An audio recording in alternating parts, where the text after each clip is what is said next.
I want to talk to you today about an invitation that is worth exploring, an offer you can't refuse. We are a little bit skeptical when it comes to offers that we can't refuse. I think we're used to having lots and lots of offers thrown our way on a daily basis, whether that's kind of scam emails in our email boxes or advertising that promises us the world but fails to deliver, or just perhaps even the sort of messages we send ourselves. And we're so suspicious of any offer that looks too good to be true. Have you ever been scammed before? I'm sure in a group this size, there will be people who will have some epic stories. Perhaps if you're watching online, feel free to type in the comments your biggest and most dramatic scam story. I think that'd be good. And we won't have a group sharing session now. I think that might be a little bit inappropriate. But what's the biggest scam you've ever been on the receiving end of? For me, I have to go back to the late 90s. I was about 12 years old. I was on holiday, Skegness, Butlins. We were going out for the day. We'd left the compound, Butlins. We were in the market of Skegness. Indoor market, covered market. You know the type. Grocers, bakers, butchers, candlestick makers, all that kind of stuff in one place. And in the midst of the indoor market is a man, small stage, probably a little stool. About 50 people gathered round him. I'm sort of 12. I'm thinking, what's going on? My mum's given me a bit of money. You know what it's like. Holiday money. Don't spend it all at once. So I've got a little bit of money. I'm looking to buy something in the indoor market. There's a man there doing his little sales pitch. He's got a camera. Now, it's before the days of digital cameras, nothing like we have here that you lovely people online are watching right now. Very basic film camera, Kodak. But nonetheless, at the time, best camera available. It looked amazing. All the bells, all the whistles. Not only was it a camera that was on offer at a rock bottom price, it was supposed to be 150, it was only £25. Best camera. Also came with tripod and a metallic case. And I thought to myself, well, I'll be the envy of all my friends if I manage to snap up this camera, case, and tripod all in one go. So, had to beg, steal, and borrow from my cousins, but nonetheless managed to gather together the £25. When the man gave the kind of sales pitch, at the end he said, who wants one of these cameras? I've only got, limited supply, so get in there quickly. And somebody put their hand up immediately and went forward and got one. And looking back, that person was quite obviously a plant and was part of the whole scam. And then I, as a young, naive 12-year-old, put my hand up as well and went forward and exchanged my £25 for this case. And I remember getting it and just immediately feeling that sense of disappointment as I realized that wasn't the case you had on the stage. And then opening it up and thinking, this camera is the worst camera. This brand, this isn't Kodak. This isn't even a brand of, this is the absolute worst camera. Must have been worth about £3, very flimsy tripod as well. And before I had chance to really come to my senses and realized I'd been scammed, the guy had gone off. He'd left, probably gone to some other indoor market in Mablethorpe or some other town in Lincolnshire to con a whole bunch of other 12-year-olds. And it was that sinking feeling when you had such high hopes. And it sounded like an offer too good to be true. And lo and behold, it was. All that is to say, we are skeptical of offers from external sources that appear too good to be true. Now, that's hard for us as Christians because we have the biggest offer that sounds far too good to be true to make to the world. The offer is of a relationship with God through Jesus Christ. And I think if you've been in church for a while, we sometimes forget how strange the Christian message sounds. The invitation that we make to people is literally, God has come to earth in human form as the person of his Son. Did that, you can have eternal life. Now, for us, if you've been in church for a while, that sounds plausible. That's probably what you live your life by. But we need to remember, for most people living in this post-Christian context, that sounds odd and a bit weird. So actually, when many of us come to church, and you might be sat there today thinking, that does sound a bit odd. But what I want us to do today, what I want to say to you, is that not only is it plausible that God came to earth in human flesh, laid down his life on the cross, and you can have a relationship with God. Not only is that plausible, it's at very least worth exploring. It's worth everything you have to explore that claim. And if I was to summarize the offer of the Christian faith, I would turn to this passage I'm about to read. Just before we jump into it, tiny bit of context. Jesus is talking to a group of people called Pharisees. They're like the religious dudes, super religious people, very, very strict, follow all the laws, the letter of the law perfectly. And Jesus is talking to them. Jesus uses a little analogy to explain this offer that he extends to people. And he talks about himself as a shepherd and the people who follow him as like the sheep who follow the shepherd. Now that was incredibly controversial. Why? Because in the Old Testament, God is regularly referred to as a shepherd. God is the shepherd of the sheep. And Jesus comes along and says, do you know how like God is the shepherd? Yeah, I'm the shepherd. So it is incredibly controversial. So that's the backdrop of the passage we're about to read in John chapter 10, verse 1. And listen carefully, because for me, if I was to say to somebody, if somebody said to me, what's the claim of the Christian faith? I would say, let's look at John 10 and see what Jesus offers each of us, offers you today. John 10, verse 1. Very truly, I tell you, Pharisees, anyone who does not enter the sheep pen by the gate, but climbs in some other way, is a thief and a robber. The one who enters by the gate is the shepherd of the sheep. The gatekeeper opens the gate for him, and the sheep listen to his voice. He calls his own sheep by name and leads them out. When he has brought out all his own, he goes on ahead of them, and his sheep follow him because they know his voice. But they will never follow a stranger. In fact, they will run away from him because they do not recognize a stranger's voice. Jesus used this figure of speech, but the Pharisees did not understand what he was telling them. Therefore, Jesus said again, very truly, I tell you, I am the gate for the sheep. All who have come before me are thieves and robbers, but the sheep have not listened to them. I am the gate. Whoever enters through me will be saved. They will come in and go out and find pasture. The thief comes only to steal and kill and destroy. I have come that they may have life and have it to the full. In summary, Jesus is saying that he is the way to life. And in that passage, and we could go into it in great depth, though we won't, he talks about how what he offers is safety and salvation and protection. And then the pinnacle of the whole passage, he says, I offer you life in all its fullness. Life to the full. But what does that mean?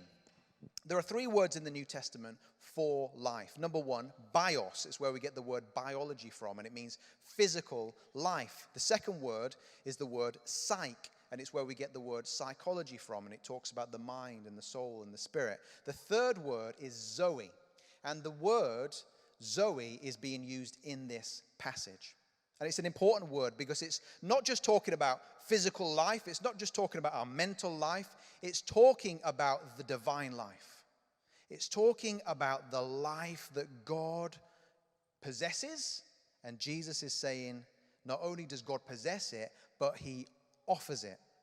An invitation. He offers you life to the full, which blows all of our stereotypes of Christianity out of the water. Most of us here grew up in a post-Christian world where we're at least vaguely familiar with the claims of Christianity, and we're massively influenced, as we'll see in a minute, massively influenced by the Christian story. So often we can miss how radical a claim this is. Jesus is offering us life, the divine life of God that goes on for eternity. But the problem is, we are so easily pleased, and we miss what is on offer. A few years back, I did a placement in Dallas, Texas, which was really cool. We flew all the kids out there, and we went, when we were in Dallas, to this huge, massive theme park. It was great, absolutely huge. You had like epic rides, massive. You know, Americans do everything like bigger, don't they? So like, I thought about Alton Towers, and then like it was 10 times bigger. Every ride was bigger. All the hot dogs were bigger. You know, everything was bigger. And we got there. We paid the sort of, you know, the fee to get into the theme park. But then the children kind of come across, the first thing they come across is like a very boring fountain, standard fountain. You know, probably have them in Preston and other places. And we had to really fight quite hard to drag them away from the fountain. Like they were there for half an hour playing in this very boring fountain. So they were just wrapped up in it. And I think sometimes that's a little bit of an analogy of what we can be like in life. There is so much offered to us in Jesus. Like Jesus offers us life to the full. Like in that theme park, there was like just the best rides, the best time, the best food, the best experience. Yet the kids were content to settle for the fountain. And for us, I think it's the same. So much is on offer to us, but for whatever reason, we fail to see it. We fail to see it and grasp it because we're content with the fountain. We're content with the things of this world because they give us temporary satisfaction, but not long-term satisfaction. That only comes when we receive the life of Jesus. And there are moments we get a taste of it. You might have moments when you just feel alive, fully alive. Might be just when you're out on a walk up on Beacon Fell or out on the beach, living in St. Anne's or something like that, or somewhere else, and you just feel alive. And there are also times out there in life when we just feel the brokenness of our world. I think COVID essentially has held up a big mirror to all of us in our society, and we see actually how broken our world is, how fragile we are. We're confronted with our own mortality and brokenness. And I want to say this morning that there's never been a better time to continue the adventure, to continue exploring. If you're a follower of Jesus, you are never done exploring the depths of who he is.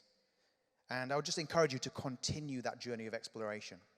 If you're sat here as maybe you've been brought up in a Christian home, or you find yourself kind of perhaps on the edge of the church, or you're thinking, what's this Christianity thing all about? I want to say to you that there are so many compelling reasons to, at very least, give this your time, this journey of exploration, your time. And for all of us, I think there are 4 reasons for us to explore. Number 1, Jesus' impact on the world. There's a guy called Tom Holland in 2019, last year. He wrote a book called Dominion. It's been very well received.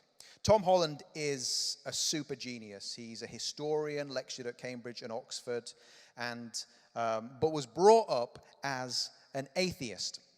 He was once famously quoted as saying, "I have seen no evidence that would satisfy me that anything supernatural exists. I have seen no proof for God." But in his historical studies, as he investigated the impact of Jesus on the Western world, he changed his mind. And in 2016, he famously wrote an article entitled "Why I Was Wrong About Christianity." And he said in the article this: "Familiarity with the biblical narrative of the crucifixion has dulled our sense of just how completely novel a deity Christ was.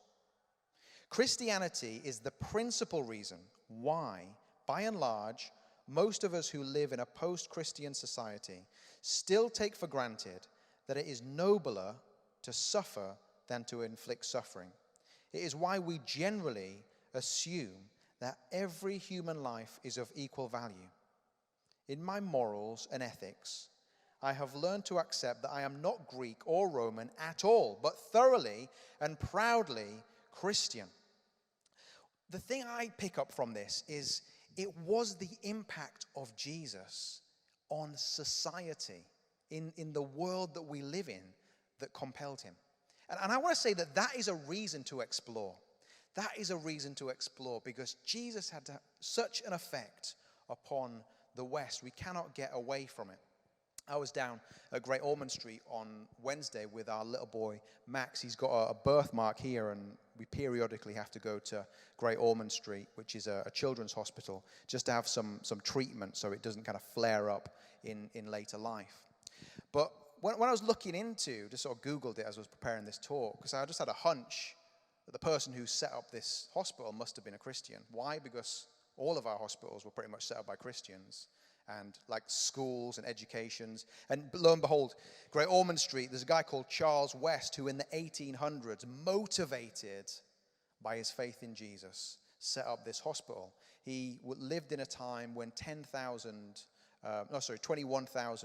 children under 10 years old died every year in London. And the burden fell disproportionately on the poor. And motivated by his Christian faith, he set up this hospital. That's the story of our country. It's a story of Europe. It's a story of the West. People motivated by Jesus serving the world. And I want to say that that is a reason to explore.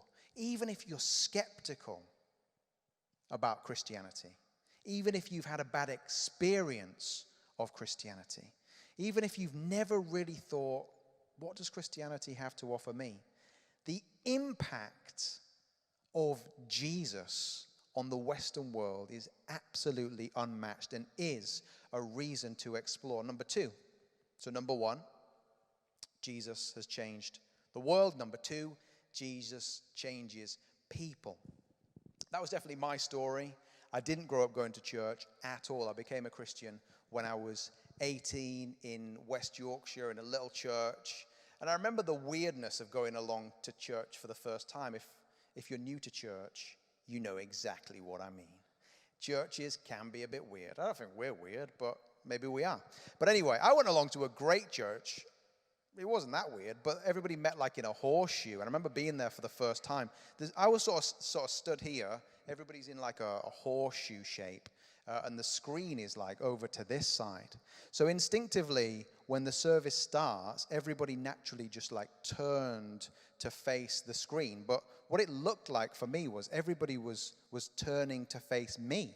And I was like, what is this weird cult? I'm sort of waving at everybody, thinking it's some kind of like, induction ceremony, until like somebody just grabbed me by the shoulder and sort of turned me around. I was like, oh, you're all looking at that. You're not looking at me. Thank goodness for that. But what struck me was going to church, Jesus changes people, was a group of people, particularly my own age, who lived totally different to the way I was living. They lived in obedience to Jesus. They had a radical relationship with him. They'd go to the pub after the service, but they didn't get drunk. They would just talk about the talk and the service. They talk about the things of life. And it struck me on a really deep and profound level that actually there was something more to life. And it might be the same for you. You may have Christian friends and you see their faith in Jesus. And you see that there's something attractive about it. Well, let me tell you, that is a reason to explore. Reasons to explore Jesus' impact on the world. Jesus changes people. Number three, Jesus' claims are backed. Again, if you're new to church, you may think that Jesus is some kind of fairy tale myth. That's definitely what I thought. There's some kind of like Peter Pan, kind of Aladdin, and the story about Jesus as well was one of those sort of famous mythical stories. But what I found out was actually the claims of Jesus are incredibly well documented and backed up, and the impact is far-reaching.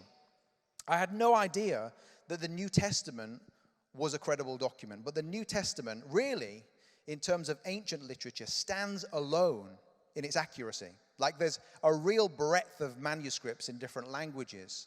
And almost 99.9% of the time, they tally with one another. There's a consistency to them. And the documentation is very close to the events that were being described. That's good news when it comes to judging how accurate an ancient document is. And the New Testament really, even in people who are experts in this field, comment on how the New Testament stands in a unique position in its accuracy, in the breadth of the documents, in their closeness to the events being described. And then there's the resurrection. This is, again, something we discover in Alpha. The resurrection is not just a fairy tale or wishful thinking. There is credible evidence to say that Jesus rose from the dead. And if that happened, what are the implications for us? They're huge. Another reason to explore Jesus' claims are backed by evidence. And then finally, number 4, fourth reason to explore Dr. Pepper. What's the worst that could happen? You may remember that advert, you may not. There was an advert in the 90s, Dr. Pepper, what's the worst that could happen? There was like a jingle as well, I won't sing it, but it was a great advert. And it's true, but that's true about Christianity. Like, as if Jesus' impact on the world wasn't enough. As if Jesus' impact in your friends and family's life isn't enough. As if the evidence that's presented isn't enough. What's the worst that could happen? So I want to extend an opportunity for you this week to explore the claims of the Christian faith. And I want to say, what's the worst that could happen? Exploration is good. Curiosity is good. We are made to ask questions. And just asking Alexa and Siri doesn't really cut it. We're made to ask questions and ponder these big things. And we all ask these questions in our hearts. You all have that weird experience where you're like, I'm like here, I'm alive. Like, how did that happen? And is God really real? Is it all just random? Is there a purpose, a point to my life? We all ask those questions deep down. Well, hey, why don't we on Wednesday night get together and continue to explore those big questions?